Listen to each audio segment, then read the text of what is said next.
তিনি অক্ষর, তিনি অম্লান, তিনি অবিনশ্বর, তিনি অবিসংবাদিত, তিনি স্বনামধন্য। সুধীর মণ্ডলী, আমার সামনে, আমাদের সামনে আজকে ইচ্ছে করলে আপনারা স্যারকে দেখে যান।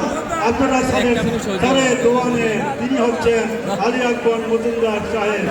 তিনি স্যার মজুমদার স্যার, তিনি সামনেই আছেন। তার দোয়া নিয়ে আপনারা আরো মহৎ হবেন, বড় হবেন, আমি এই বিশ্বাস রাখি। স্যারে আপনারা বলেছেন, রবীন্দ্র বলেছেন, আমি শুনেছি মন দিয়ে, আমি ভালো বক্তা না, তবে আমি ভালো শ্রোতা। আমি ভালো শ্রোতা, কিন্তু রবীন্দ্র বলেছে, তারা কি বলেছে, অঙ্কের স্যার অমুক, বাংলার স্যার অমুক, ইংরেজি স্যার অমুক, কিন্তু আমার স্যার আলী আকবর মজুমদার স্যার, তিনি বাংলা, ইংরেজি, গণিতে, বিজ্ঞানে, উচ্চতর গণিতের, ফিজিক্সের, chemistry, biology, all round teacher আমার স্যার।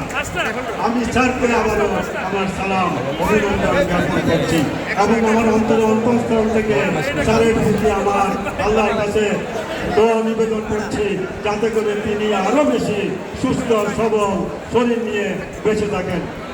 আজকের এই সুন্দর দৃশ্য দেখে সেই ঐতিহ্যবাহী ঐতিহাসিক এই সবুজ চত্বরে, হরিচর ইউনিয়ন উচ্চ বিদ্যালয়ের এই সবুজ চত্বরে আজকে প্রাণের স্পন্দন জেগেছে।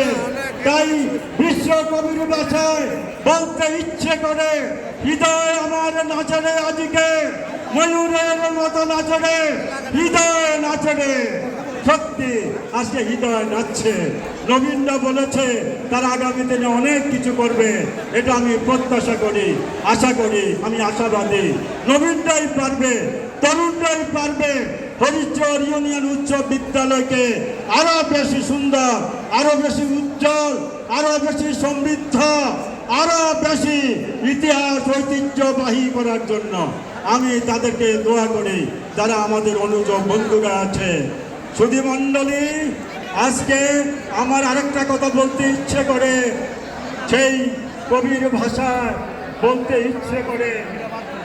আমার স্যারেরা ছিলেন এক একজন স্টার এবং নক্ষত্র, আকাশে তারা এবং নক্ষত্র। তাদের উদ্দেশ্যে আমার স্বরচিত কবিতা দিয়ে তাদেরকে আমি সম্মান জানাতে চাই। চন্দ্রের মতো স্নিগ্ধ তোমরা, সূর্যের মতো প্রখর, হিমাদ্রির মতো অবিচল তোমরা, আকাশের মতো উদার, নদীর মতো গতিময় তোমরা, সমুদ্রের মতো বিশাল, ফুলের মতো সুন্দর তোমরা। তোমরা মুদের অহংকার, চেতনা আলোকে মুক্তির দিশারি তোমরা, মঙ্গলা আলোকে আলো, আজ ধুয়ে যাক মুছে যাক